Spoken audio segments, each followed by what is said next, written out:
Ulysses by James Joyce is a modernist masterpiece that was first published in 1922. Its intricate narrative explores the complexities of life, human consciousness, and identity within the setting of a single day, June 16, 1904, in Dublin, Ireland. The novel draws heavily on classical mythology, particularly Homer's Odyssey, and intertwines it with the modern experiences of its characters.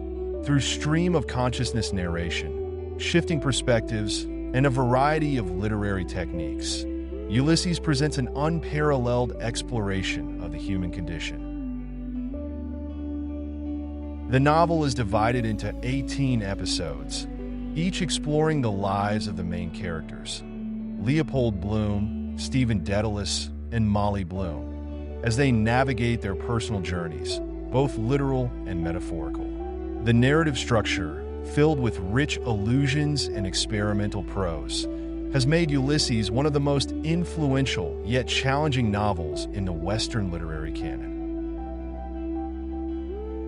The novel begins with Stephen Dedalus, the protagonist of Joyce's earlier work A Portrait of the Artist as a Young Man, waking up in a tower in Dublin. Stephen is a teacher at a school, but feels disconnected from society and his friends. He shares the tower with Buck Mulligan, a medical student, and Haynes, an Englishman who is staying with them. Stephen's alienation from the world is evident in his interactions with Mulligan, who mocks him and speaks to him with a lack of respect. Stephen's thoughts are preoccupied with his mother's recent death, and his strained relationship with his father, Simon Dedalus, is hinted at. As he walks through Dublin, Stephen's intellectual pursuits and his frustration with society come to the forefront. His philosophical musings, combined with his sense of estrangement, set the tone for the novel's exploration of identity, history, and self-realization. The second episode shifts to Gertie McDowell, a young woman on the beach at Sandymount Strand. She is the subject of Leopold Bloom's gaze as he watches her from a distance. Gertie is a beautiful, modest woman, and her interactions with Bloom serve as a reflection of his own desires and frustrations. Bloom is a middle-aged Jewish man, and his attention to Gertie reveals his longing for connection and his fantasies of youthful beauty. While Gertie remains unaware of Bloom's observation, the narrative delves into Bloom's thoughts and inner turmoil. He is a loving but distant husband to Molly Bloom, who is an essential part of his life. The episode is filled with complex layers of social observation, desire, and identity, and Gertie's role as a symbol of unattainable beauty and idealized femininity is clear. The episode is a poignant exploration of Bloom's sexual frustration, voyeurism, and the realities of middle-aged life.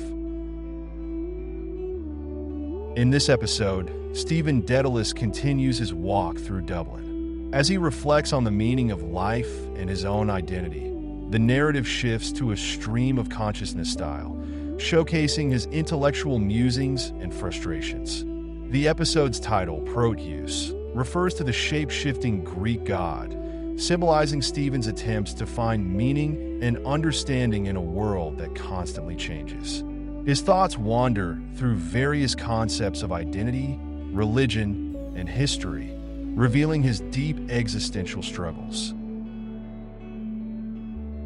Stephen's reflections are fragmented, mirroring the disjointedness of his inner world. He experiences moments of clarity, but is often lost in confusion and doubt.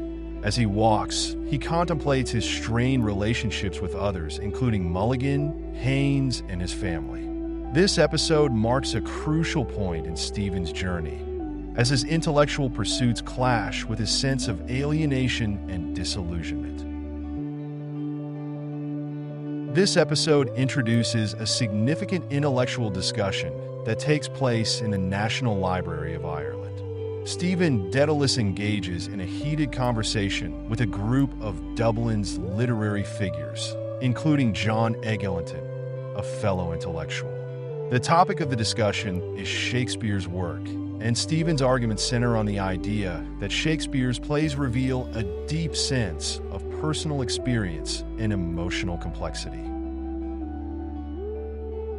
Throughout the conversation, Stephen asserts his own intellectual authority, but there is an underlying sense of frustration. His insights are met with skepticism, and his isolation as an artist becomes more apparent. The episode's title, Scylla and Charybdis, references two mythical monsters from the Odyssey, symbolizing the dangers and struggles Stephen faces as he attempts to assert his own identity in a world that refuses to acknowledge him fully.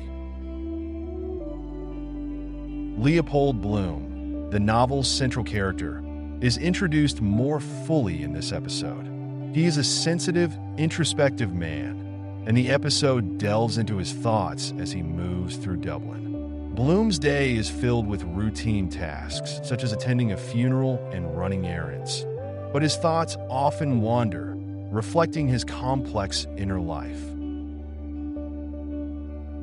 The episode explores Bloom's alienation from the world around him, as well as his relationship with his wife, Molly.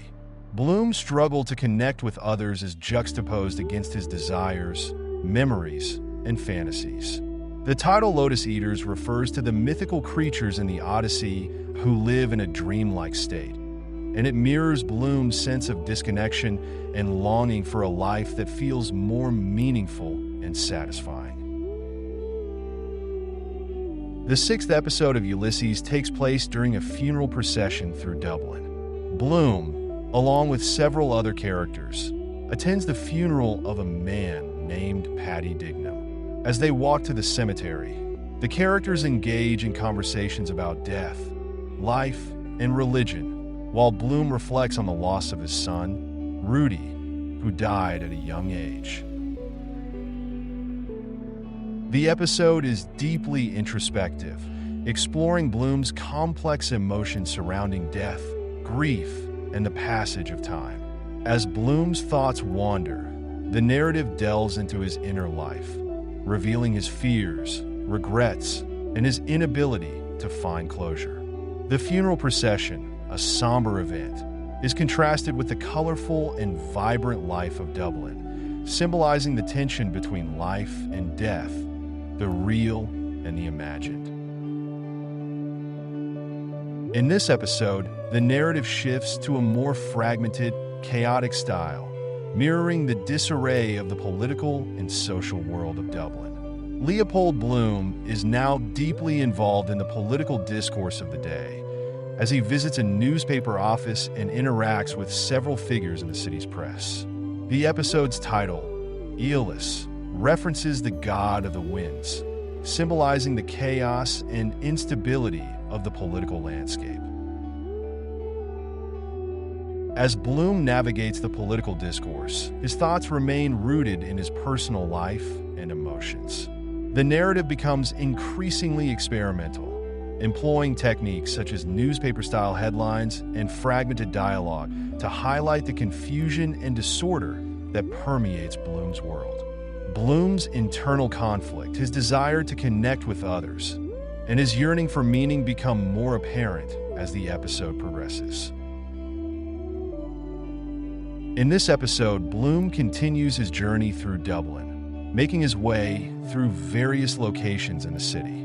As he walks, his thoughts wander between mundane observations and more profound musings about the human condition, memory, and his own life. Bloom's role as an outsider is further explored, as he reflects on his status as a Jewish man in a predominantly Catholic society.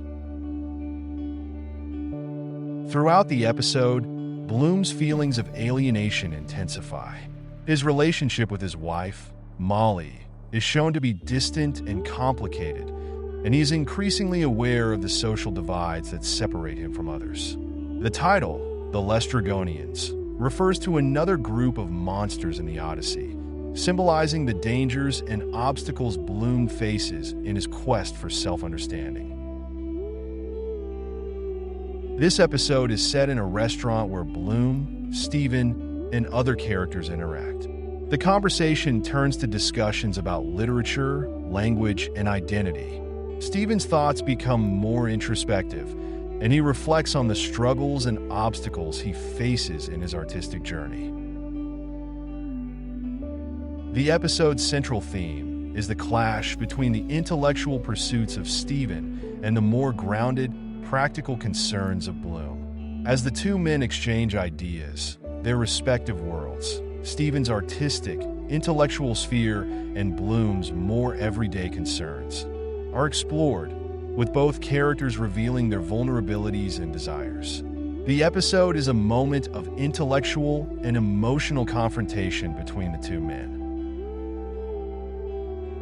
The episode The Sirens takes place in a nightclub where music, dancing, and flirtation take center stage. The narrative is filled with lyrical and poetic language, drawing attention to the seductive power of music, sound, and human attraction. Bloom's attraction to the performers and the atmosphere of the nightclub is depicted in vivid detail. Bloom's encounter with the seductive atmosphere of the nightclub highlights his inner conflict and desire for connection. At the same time, his thoughts turn to his wife, Molly, and his own unfulfilled desires. The episode is a reflection on the power of sensuality, music, and the human longing for connection, set against the backdrop of Dublin's nightlife. Ulysses is a deeply layered and complex novel that examines the human experience through the eyes of its central characters, Leopold Bloom and Stephen Dedalus. Each episode of the novel offers a different perspective on life, identity, and human consciousness. From the intellectual musings of Stephen to the emotional and existential struggles of Bloom, the novel weaves a tapestry of themes that explore the self, the city, and the passage of time. The narrative structure, with its shifting points of view and experimental prose, mirrors the fragmented and chaotic nature of the modern world. Joyce's use of symbolism, illusion, and stream of consciousness techniques forces readers to engage with the text on a deeper level, exploring the nuances of each character's inner world. Ultimately, Ulysses is a reflection on the disillusionment and fragmentation of modern life, where the pursuit of meaning and connection often seems futile, but the search for understanding continues.